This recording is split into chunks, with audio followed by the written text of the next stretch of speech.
जब संपूर्ण वैभव होते हुए भी प्रभु श्री राम का मन व्याकुल था, तब गुरु वशिष्ठ के ज्ञान ने उन्हें विषाद से बाहर निकाला।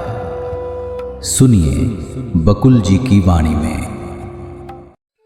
जय श्री राम। आज 4 मई है और कल हमने देखा कि लोकातीत चेतना में ब्रह्मांड कैसे स्थित है, वो गुरु वशिष्ठ ने प्रभु श्री राम को दिखाया। आज आगे देखते हैं क्या होता है आज का श्लोक। अज्ञस्यार्ध प्रबुद्धस्य सर्व ब्रह्मेति यो वदेत महानरक जालेषु स तेन विनियोजितः। अर्थ है, यह सब कुछ ब्रह्म है, वह नरक में जाता है। वशिष्ठ ने आगे कहा, हे राम, ज्ञानी की दृष्टि से ऐसे विचार कल्पना प्रसूत ही है कि कर्तापन का भाव ही सुख और दुख दोनों देता है अथवा प्रभु से मिलन कराता है। हाँ, अज्ञानी के लिए यह विचार वास्तविक हो सकता है। यह धारणा तभी उत्पन्न होती है जब कोई पूर्व वृत्तियों के फलस्वरूप कुछ प्राप्त करने के लिए प्रयासरत होता है।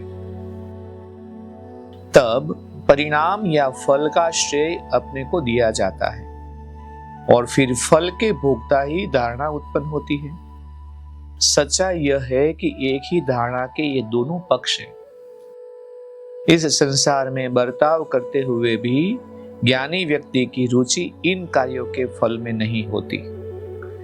वह अपने जीवन में व्यापारों को होने देता है। वह उन्हें अपनी आत्मा से भिन्न नहीं मानता, परंतु विभिन्न मानसिक स्थितियों वाले व्यक्ति के लिए ऐसा नहीं कहा जा सकता। व्यापार माने किसी भी प्रकार का व्यवहार, आदान प्रदान या कोई भी कार्य, उसे संस्कृत में व्यापार कहा जाता है। मन जो कुछ भी करता है वही कर्म है, इसलिए मन ही कर्मों को करता है, शरीर नहीं। यह मन ही दृश्य संसार है। यह दृश्य संसार उसी में उत्पन्न होता है और उसी में स्थित रहता है। जब दृश्य पदार्थ और अनुभवकर्ता का मन शांत हो जाते हैं तो मात्र चेतना का ही अस्तित्व रहता है। ज्ञानियों का मत है कि आत्मज्ञानी का मन न आनंद से युक्त होता है, न उससे रहित ही, न चंचल होता है, न स्थिर ही, न सत्य होता है, न मिथ्या ही, परंतु इन दो छोरों के बीच होता है, एकदम मध्य में। उसकी अबद्ध चेतना इस दृश्य संसार में वैसे ही आनंद पूर्वक अपनी भूमिका का निर्वाह करती है जैसे कोई खेल खेलता है। मोक्ष की धारणा भी उसके मन में नहीं उठती, न ही बंधन की। वह आत्मा और केवल आत्मा को ही देखता है। हे राम, परम ब्रह्म सर्वशक्तिमान होते हैं, इसलिए उसकी असीम शक्तियां इस दृश्य संसार के रूप में दिखाई देती है। वास्तविकता, अवास्तविकता, एकता, विविधता, आरंभ, अंत आदि सभी द्वंद्व ब्रह्म में ही विद्यमान होते हैं। तो राम ने पूछा, प्रभु, ब्रह्म तो दुख से मुक्त होता है, परंतु उसमें से उत्पन्न ब्रह्मांड दुखों से भरा होता है, यह कैसे संभव है?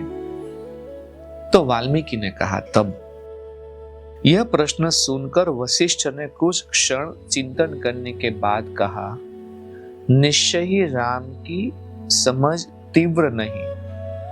क्योंकि वाल्मीकि और ऋषि का संवाद चल रहा था, उसमें वाल्मीकि ऋषि ये वशिष्ठ ऋषि का और राम का संवाद वहां पे वर्णन कर रहे थे। तो वाल्मीकि जी ने कहा कि अभी भी राम की बुद्धि तीव्र नहीं है उस बात तक पहुंचने के लिए। बोलते कि क्योंकि उसके मन में मलिनता है, यदि उसका मन शुद्ध होता तो यह तथ्य तत्क्षण उसकी समझ में आ गया होता।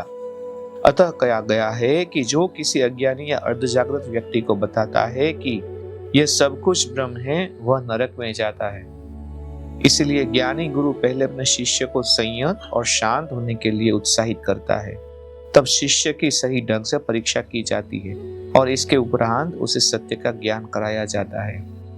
मुझे कुछ बात और याद आ रही है। गंगा सती ने भी यही बोला था कि अज्ञानी के आगे कभी ज्ञान की बात मत करना, उससे बड़ी कोई मूर्खामी नहीं है।